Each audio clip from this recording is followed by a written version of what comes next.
যুক্তি না, আমার কাছে মনে হয় আমাদের যে 16 জনের স্কোয়াড সবাই ক্যাপাবল ম্যাচ খেলার মতন। তাসকিন ফার্স্ট ম্যাচ খেলেছে, সাইফুদ্দিন অনেকদিন ধরে খেলতেছিল না, তারও দেখার একটা বিষয় ছিল। আবার তামিম তো আমাদের একজন ওপেনার, সো সে কামব্যাক করেছে। হৃদয়ের বিষয়টা হচ্ছে হৃদয় অসুস্থ, সে তার জ্বর, এই জন্য খেলতে পারেনি। আর নাসুম একটা গেম খেলেছে।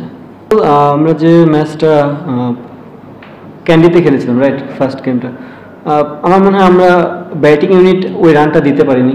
ডেফিনেটলি ক্যান্ডির উইকেট 180+ উইকেট ছিল, যে জায়গায় আমরা খুবই কম রান করেছি। অবভিয়াসলি যখন আপনার টোটালটা কম থাকে, যে কোনো একটা টিম অ্যাটাকিং মোডে যাবে, এবং আমার মনে হয় সেই দিনটা পুরো শ্রীলঙ্কার টিমের জন্যই তেমন ছিল। এবং যে জিনিসটা কামব্যাক করার একটা জিনিসই ছিল যে আমরা এক্সিকিউশনটা ভালো হয়নি।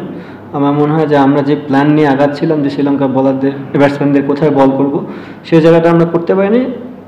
পরে দুটা গেমে আমরা খুবই সেম প্ল্যান ফলো করে আমরা কামব্যাক করেছি। তাদের ভূমিকা অনেক বেশি ছিল, কারণ আপনারা জানেন যে প্রথম ম্যাচে তাদেরকে 111তে অল আউট করা, অ্যান্ড দেন সেকেন্ড ম্যাচে 135-এর ডিফেন্ড করা, এটা অনেক একটা বড় চ্যালেঞ্জ ছিল।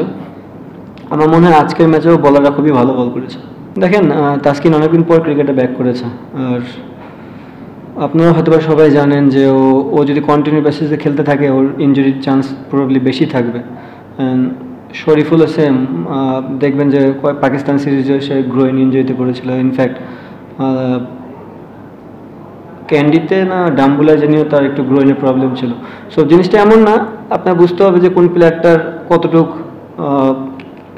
কোন গেম খেলালে তার জন্য ভালো হবে। বিকজ আমাদের হাতে কিন্তু বাংলাদেশে যারা দেখছেন তার থেকে আরও 2-3 জন আছে যারা কিন্তু বেস্ট পেস বোলার। সো আমরা যদি তাদেরকে হারায় ফেলি কোনো কারণে, তাহলে কিন্তু যে স্বপ্নটা বা যে আশা নিয়ে আমরা চিন্তা করি, সেখানে কিন্তু আমরা পৌঁছাতে পারবো না। সো আমার মনে হয় প্রত্যেকটা প্লেয়ারকে অপরচুনিটি দেওয়াটা উচিত, এবং সাথে সাথে তাদের হেলথেরও জিনিসটা দেখা উচিত।